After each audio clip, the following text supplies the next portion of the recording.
Selamat pagi anak-anak, bagaimana kabarnya hari ini? Tentunya semua dalam keadaan sehat ya. Ya, pagi ini kembali kita akan belajar tentang tematik. Tapi sekarang kita sudah masuk ke subtema 2, kegiatan keluargaku. Dan pembelajarannya pembelajaran 1 dan 2, pelajaran PKN Bahasa Indonesia dan SBDP. Tujuan dari pembelajaran ini adalah siswa mampu menjelaskan ungkapan tolong dan terima kasih dengan santun. Siswa menggunakan ungkapan tolong dan terima kasih dengan santun. Siswa mampu menuliskan hal-hal yang berhubungan dengan orang tua di rumah berupa aturan makan dengan tepat. Siswa mampu mengidentifikasi gerak anggota tubuh menirukan gerak ayam dalam suatu tarian dengan tepat. Kita akan lihat materinya ya. Setiap anggota keluarga memiliki kegiatan yang berbeda-beda. Ya, di dalam rumah kita, setiap anggota keluarganya pasti memiliki kegiatan yang berbeda-beda. Contoh kegiatan mama, papa, dedeknya, cicinya pasti berbeda-beda. Tapi meskipun berbeda-beda, bukan berarti kita tidak boleh saling menghargai ya. Kita harus saling menghormati perbedaan yang ada di dalam anggota keluarga kita. Dan kita harus patut bersyukur atas perbedaan yang ada di dalam keluarga kita. Jadi tidak ada yang saling mengejek. Kita bersyukur dengan adanya perbedaan, kita bisa saling menghargai. Selain kegiatan yang berbeda, ada juga aturan yang dapat kita lakukan di dalam rumah kita. Anak-anak untuk melakukan aktivitas atau kegiatan yang di rumah ada aturannya. Tidak semua kegiatan dapat kita lakukan dengan seenaknya. Ya, jadi ada aturannya. Anak-anak tahu nggak apa sih aturan? Ya, aturan disebut juga dengan tata tertib. Ya, aturan disebut juga dengan tata tertib. Tata tertib adalah peraturan yang harus dipatuhi. Jadi, setiap keluarga atau setiap rumah pasti ada tata tertibnya. Supaya apa ya? Supaya kita menjadi teratur. Ya, agar kita menjadi teratur dan disiplin. Ini adalah contoh kegiatan yang ada di dalam rumah kita, yaitu saat kita makan. Nah, saat kita makan, ada aturan yang harus kita lakukan. Apa ya aturannya?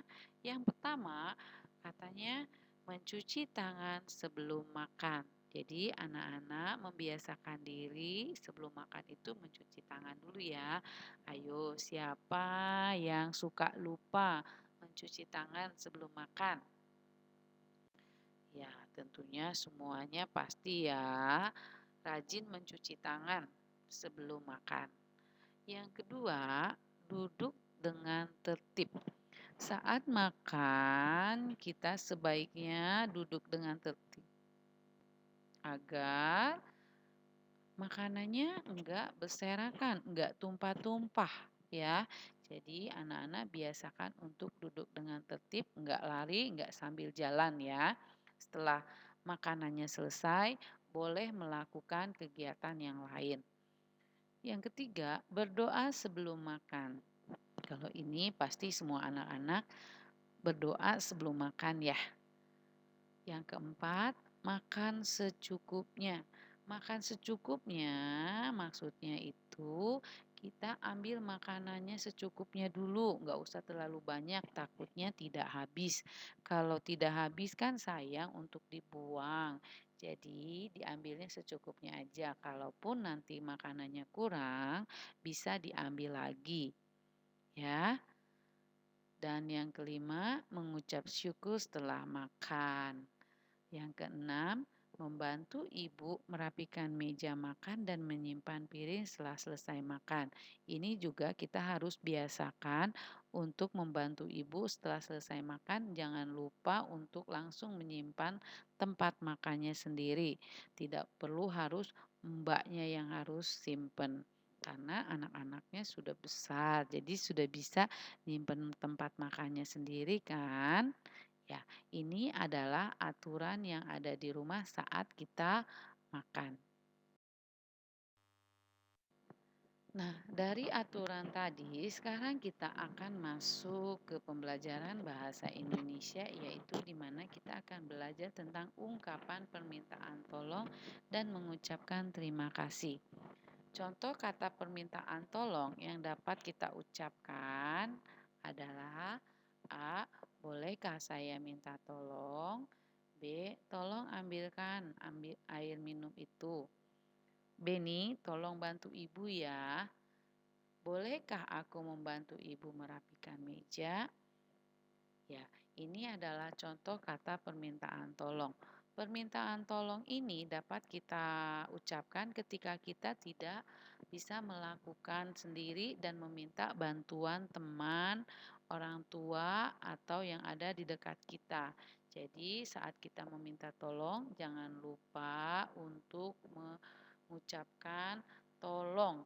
Dan setelah selesai dibantu atau ditolong, kita ucapkan terima kasih. Mari kita lihat contoh percakapan di bawah ini. Di sini ada Siti dan Ibu Siti. Mereka sedang membicarakan apa ya? Yuk kita lihat. Ya, yang pertama itu Siti menawarkan bantuan. Bolehkah aku membantu merapikan meja ibu? Katanya. Jadi Siti menawarkan bantuan kepada ibunya. Lalu ibunya menjawab, silakan Siti, hati-hati membawa piringnya ya. Nah, Siti menjawabnya bagaimana ya? Baik ibu, Siti anak yang rajin. Terima kasih Siti. Nah, ibunya apa yang diucapkan Ibu Siti ketika Siti menolong ibunya? Ya, ibunya mengucapkan terima kasih karena sudah dibantu oleh Siti. Dan Siti anak yang rajin. Nah, Siti menjawabnya bagaimana? Sama-sama Ibu.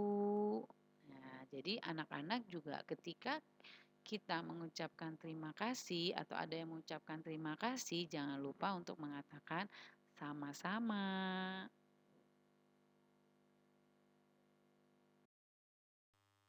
Pelajaran ini kita akan belajar tentang SPDP.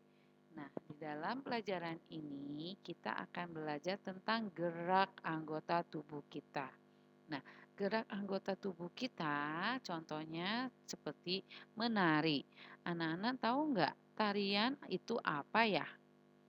Ya, tarian adalah gerak anggota tubuh yang indah dan teratur. Ayo, anak-anak perempuan biasanya suka menari. Ya, kalau menari, bagian tubuh yang kita gerakkan dalam menari apa saja?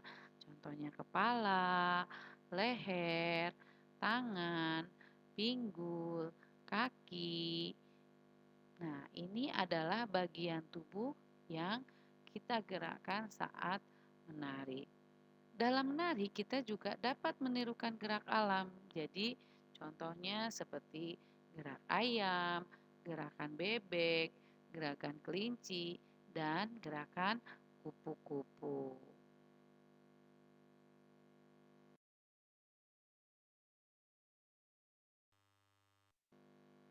Itulah materi yang dapat Mem Sophie sampaikan hari ini. Kalian dapat mempelajarinya kembali ya, dan boleh dibaca-baca ulang kembali.